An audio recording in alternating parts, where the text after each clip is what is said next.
Good morning. Happy snowy Thursday, March 19th of 2020. We're here for day 3 of remote learning story time. I'm really excited to share this book with you today because it's a book that my uncle wrote. And I was trying to find a really fun book that I have in my house, and I came across this and I thought, how fun is that? My uncle's name is Don. He lives in Boulder and he loves squirrels. So he wrote a book called How to Be a Good Squirrel by Don Oberbeck. He has the same last name as me. Isn't that cool? There's some words in this book in a different language, so I'm going to try and persevere and do my best to pronounce them. I have my notes over here on how to say them, so bear with me as I try, okay? Here we go. How to Be a Good Squirrel by Don Oberbeck.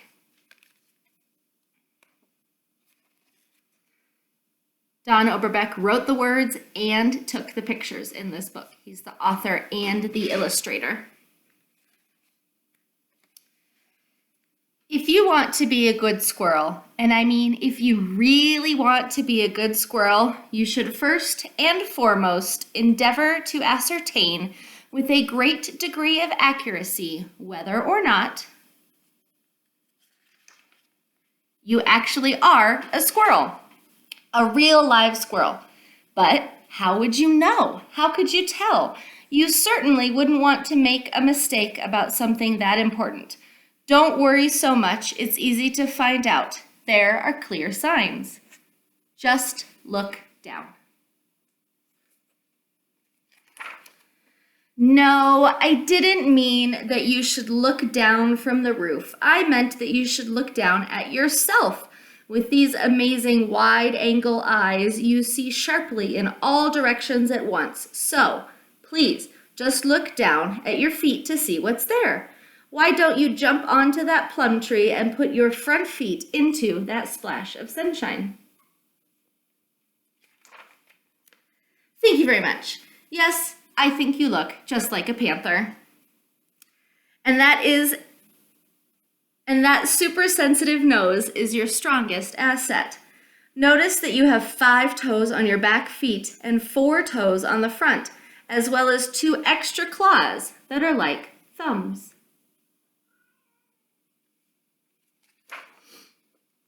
But actually, they're more like corn cob holders, very handy for small pieces of food, like that peanut that you so contentedly and delectably chew on.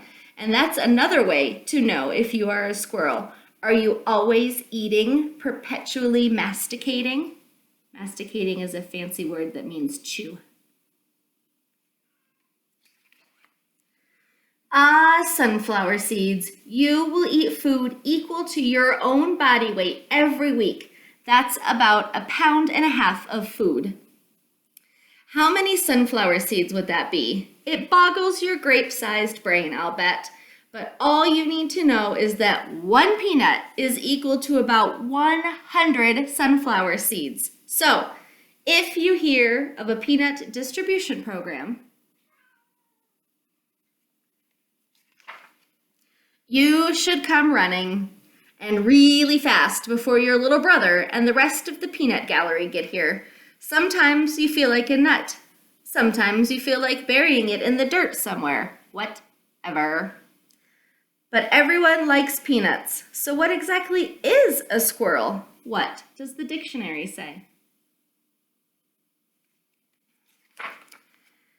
Shadow tail.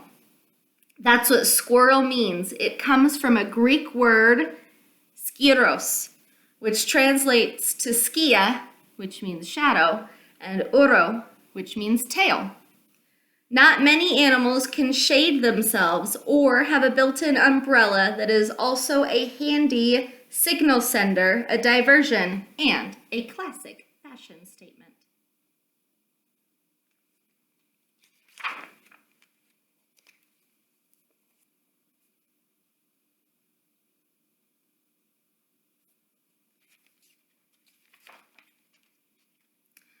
We shadow-tails live all over the world, except Australia, mate.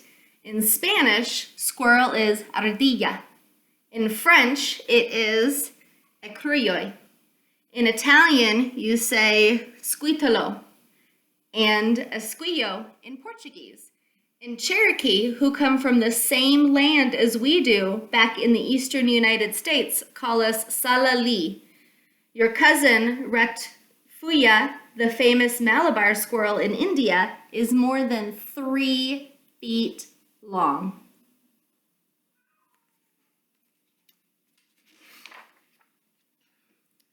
What on earth is that? Or what are those? They must mean something. It must be a sign or an ad. Squirrels in the mist. If you have no idea whatsoever, then it might be art, says Charlton, the fox squirrel.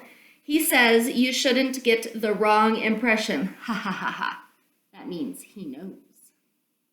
What do you think these are? Those are your father's tracks in the snow. A full 15 inches apart. 2 big back feet and 2 little feet in the middle. Those are your front feet. On a cold winter day, nothing is so tasty as munching on Aunt Debbie's holiday corn log. We don't hibernate, you may have noticed, so all food is appreciated. We also grow a lot more fur, what we call vair. Have you ever heard tell of Whitey's vair? So beautiful and bright white in front. That's how she got her name.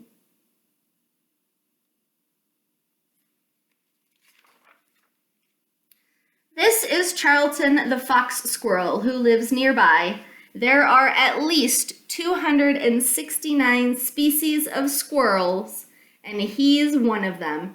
They are a little bigger than we are. They have rougher vair, but they have smaller rounded ears. They like snow, but love to warm up in the sun. We, as you probably know, are eastern gray squirrels.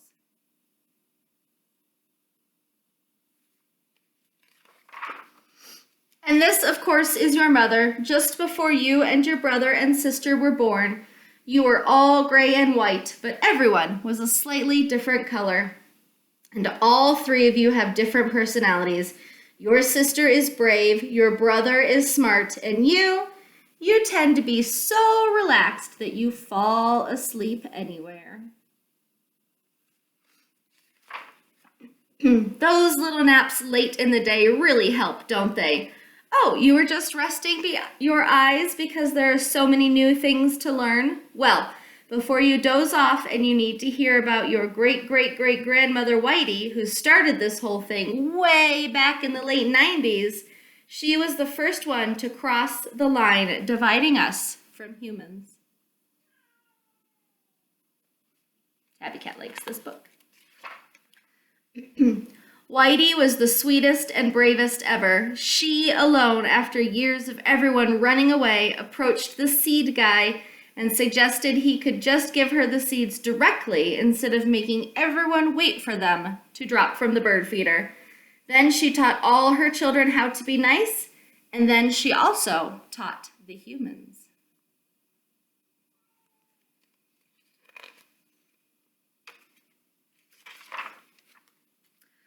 Well, it's almost nightfall. You think some night just fell behind you? No. Listen, it's time to go back to the nest. After one more snack, stop playing cards and get back to the tree. The rest of the scurry is already home. But first, I have just one more bit of advice for you, and this is the best part.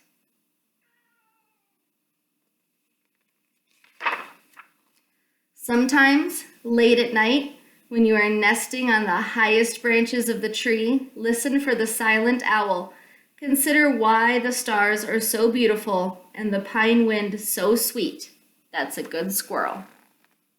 Can you see the squirrel outlined against the stars here?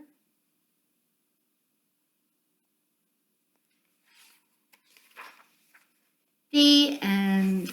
Wasn't that a fun story about how to be a good squirrel? So my uncle wrote that based on the squirrels that lived in his backyard in Boulder. How fun. All right, here's your question of the day. Remember, we always do this in Morning Crew when we're in our classroom. We do a question of the day and the talking piece gets passed around and everybody gets a chance to share. Well, we can't do that today.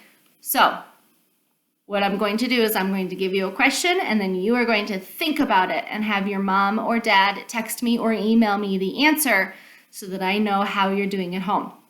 Your question of the day is, how are you going to persevere through your work today and get all your assignments completed? Remember, persevere means you keep going even when something is hard and ask for help if you need it. So how are you going to persevere today? I can't wait to hear all of your answers. I love you. Bye.